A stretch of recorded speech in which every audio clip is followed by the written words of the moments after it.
আসসালামু আলাইকুম স্নেহের অষ্টম শ্রেণীর শিক্ষার্থীবৃন্দ, আজকে আমরা উদাহরণের আরেকটা গুরুত্বপূর্ণ অঙ্ক সমাধান করব। এখানে উদাহরণে বলেছে যে বার্ষিক 10% মুনাফায় 5,000 টাকা 2 বছরের চক্রবৃদ্ধি মুনাফা নির্ণয় করো। এখানে তোমার বার্ষিক মুনাফার হার দেওয়া আছে। দেখো উদাহরণ দুই এখানে মুনাফার হার দেওয়া আছে। বার্ষিক শতকরা বললেই সেটা মুনাফার হার হয়ে যায়। মুনাফার হারকে আমরা সচরাচর আর দ্বারা লিখি। মুনাফার হার দেওয়া আছে 10.50%, অর্থাৎ আমরা লিখতে পারি 10.50 ভাগ 100। এখানে দেওয়া আছে মূলধন, যার পরিমাণ দেওয়া আছে 5,000 টাকা। 5,000 টাকা। এখানে দেওয়া আছে সময়, যার মান দেওয়া আছে সময় n = 2 বছর। তোমাকে এখানে বের করতে বলেছে চক্রবৃদ্ধি মুনাফা নির্ণয় করো। আমরা জানি চক্রবৃদ্ধি মুনাফা বের করতে বলেছে।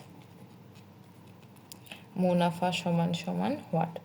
আমরা কি জানি বলো? চক্রবৃদ্ধি মুনাফার সূত্র আমরা আগে বসিয়েছিলাম। আমরা একবারে ডিরেক্ট করব, অত ব্রটে যাব না। আগে চক্রবৃদ্ধি মূলধন বের করব, তারপর আবার মূলধনের থেকে চক্রবৃদ্ধি মূলধন থেকে মূলধন বাদ দেব।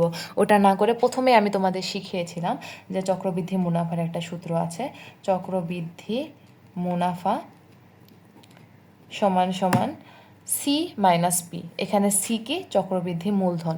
আমরা চক্রবৃদ্ধি মূলধনকে কিভাবে লিখি?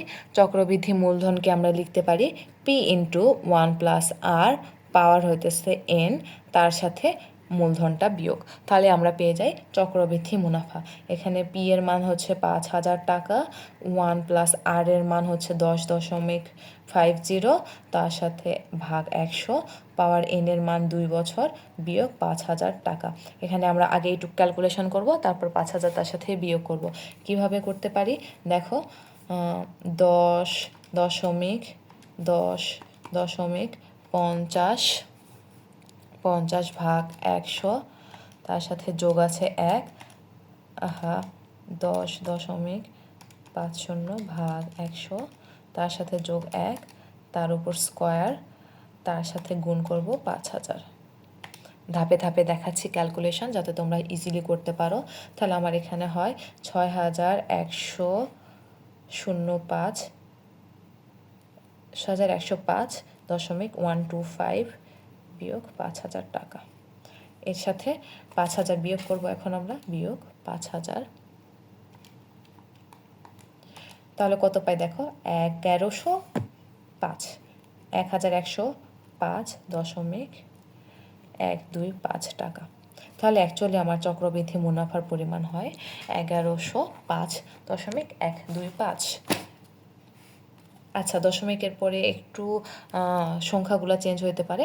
আমার এখানে ছিল 125, ওনারা দেখো 2-এর পরে যখনই 5-এর বেশি হয় তখনই আমরা এভাবে লিখতে পারি 1,3 লিখতে পারি।